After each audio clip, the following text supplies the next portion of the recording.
Hello viewers, আসসালামু আলাইকুম। আশা করি সবাই ভালো আছেন। আমরা আজকে একটি পিকনিক ট্যুরের আয়োজন করেছি বরিশালের লাখুটিয়া জমিদার বাড়িতে। আমরা মোট 10 জন বন্ধু মিলে সকাল সকাল বেরিয়ে পড়েছি লাখুটিয়া জমিদার বাড়ির উদ্দেশ্যে। লাখুটিয়া জমিদার বাড়িটি বরিশাল জেলা সদরের কাশীপুর ইউনিয়নে অবস্থিত। বরিশাল সদরের ভেতরে যতগুলো ভ্রমণ স্পট আছে তার ভেতরে লাখুটিয়া জমিদার বাড়ি উল্লেখযোগ্য একটি ভ্রমণ স্পট। গরমের প্রশান্তি আর জমিদার বাড়ির ঐতিহ্য সম্পর্কে জানার জন্য আমরা যাচ্ছি লাখুটিয়া জমিদার বাড়ি। বরিশাল সদর থেকে 8 কিলোমিটার উত্তরে লাখুটিয়া বাজার। লাখুটিয়া বাজারের কিছুটা পরেই চোখে মিলবে জমিদারের মন্দির ও সমাধিস্থল। জমিদার বাড়িটি আনুমানিক 1600 কিংবা 1700 সালে জমিদার রাজচন্দ্র রায় নির্মাণ করেন। বিভিন্ন যোগসূত্র থেকে জানা যায় জমিদার বাড়িটি আনুমানিক 400 বছরের পুরনো। প্রতিদিন অসংখ্য পর্যটক জমিদার বাড়িটিকে দেখতে আসেন। এই জমিদার বাড়িটি দোতলা বিশিষ্ট। জমিদার বাড়িটির প্রতি তলায় অসংখ্য রুম রয়েছে। বর্তমানে প্রাসাদের অনেক অংশ ধ্বংস হয়ে গেছে, ভবনগুলি শ্যাওলা পরে আচ্ছাদিত হয়ে আছে। স্থানীয় লোকমুখে শোনা যায় এই ভবনটি নাকি জিন প্রেত ভূতের আবাসস্থল। ভবনটির ভেতরে আপনি অন্যরকমের একটি অনুভূতি ফিল করবেন। ভেতরটা অনেকটাই গা থমথমে পরিবেশ। যদিও কেউ দোতলায় উঠতে পারে না, তবুও আমরা গাছের লতাপাতা বেয়ে আপনাদের দেখানোর জন্য উপরে উঠেছিলাম। আমরা সকাল 11টার ভেতরেই এসে পৌঁছেছি। আমরা আমাদের সাথে করে নিয়ে এসেছি খাবার, পানি, চাদর, সাউন্ড বক্স। আমরা 4টি ছেলে এবং 6টি মেয়ে এসেছি। আমরা নিজের মতন করে যে যার জিনিসগুলোকে গুছিয়ে নিলাম। আপনারা যে অংশটুকু দেখতে পাচ্ছেন এটা হচ্ছে জমিদার বাড়ির 2য় তলা থেকে ধারণকৃত জমিদার বাড়ির পিছনের অংশ। আমরা এখন আছি 2য় তলায়। 2য় তলায় ওঠা খুবই কষ্টকর। আমরা 4 বন্ধু মিলে গাছের লতাপাতা এবং শিকড় বেয়ে 2য় তলায় উঠেছি। প্রতিটি তলায় রয়েছে অসংখ্য রুম। এই জমিদার বাড়িটি বিশাল এলাকা নিয়ে অবস্থিত। বর্তমানে জমিদার বাড়ির সকল অংশকে সরকার দখল করে নিয়েছে। আপনারা যে মাঠটি দেখতে পাচ্ছেন এরপরেই আছে জমিদার বাড়ির বিশাল দিঘি। আমরা এখন সবাই মিলে সেই দিঘির উদ্দেশ্যে রওনা দিলাম। এখন যে দিঘিটিকে দেখতে পাচ্ছেন এটাই হচ্ছে লাখুটিয়া জমিদার বাড়ির সেই বিখ্যাত দিঘি।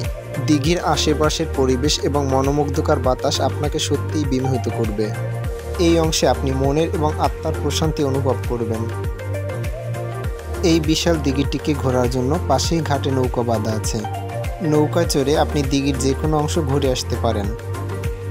আপনি চাইলে দিঘিতে গোসল করতে পারবেন। আমার বাকি 3 বন্ধু সাথে করে লুঙ্গি, গামছা নিয়ে গিয়েছিল। দিঘির সুন্দর টলটলে পানি দেখে ওরা আর স্থির থাকতে পারলো না, ওরা নেমে গেল গোসলের জন্য। এই দিঘিকে ঘিরে আরও কিছু সুন্দর ফুটেজ ছিল, কিন্তু কিছু বিধি নিষেধের কারণে সেই ফুটেজগুলো দেখাতে পারছি না। যাই হোক, আমার বন্ধুদের গোসল করা শেষ হয়েছে, এখন আমাদের খাবার পালা। খাবার শেষে বিকেলে আমরা করেছিলাম গানের আয়োজন।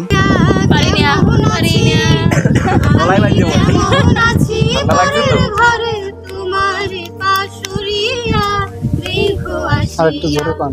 আমার বন্ধু চিকন কালিয়া দেখো আসিয়া, আমার বন্ধু চিকন কালিয়া দেখো আসিয়া, তুমি তাই গো আমারও পরানো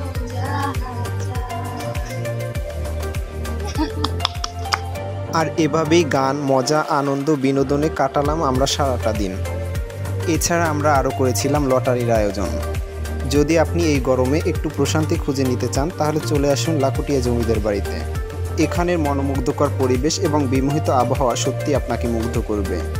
আমরা যারা শহরের কোলাহলযুক্ত পরিবেশে তিক্ত বিরক্ত তাদের জন্য লাখুটিয়া জমিদার বাড়িটি হতে পারে ভ্রমণের সেরা। জমিদার বাড়ির বিভিন্ন স্থানে আপনি ন্যাচারাল পিকচার তুলতে পারবেন। ন্যাচারাল পিকচার স্পট হিসাবে এটি বেশ উল্লেখযোগ্য। এখন প্রায় বিকাল 5:30 বাজে, এবার আমাদের ফেরার পালা। আমরা সবাই একটি অটো ভাড়া করে বরিশালের উদ্দেশ্যে আবার রওনা দিলাম। যাই হোক, জমিদার বাড়িটি সত্যি একটি অসাধারণ পিকনিক প্লেস। এর ন্যাচারাল লুকে আপনি বিমোহিত হবেন। ভিডিওটিকে আর লম্বা করছি না, আজকের মতন এ পর্যন্তই। আবারও কোনো নতুন ভিডিও নিয়ে আপনাদের মাঝে হাজির হব। সে পর্যন্ত ভালো থাকুন, সুস্থ থাকুন। আল্লাহ হাফেজ।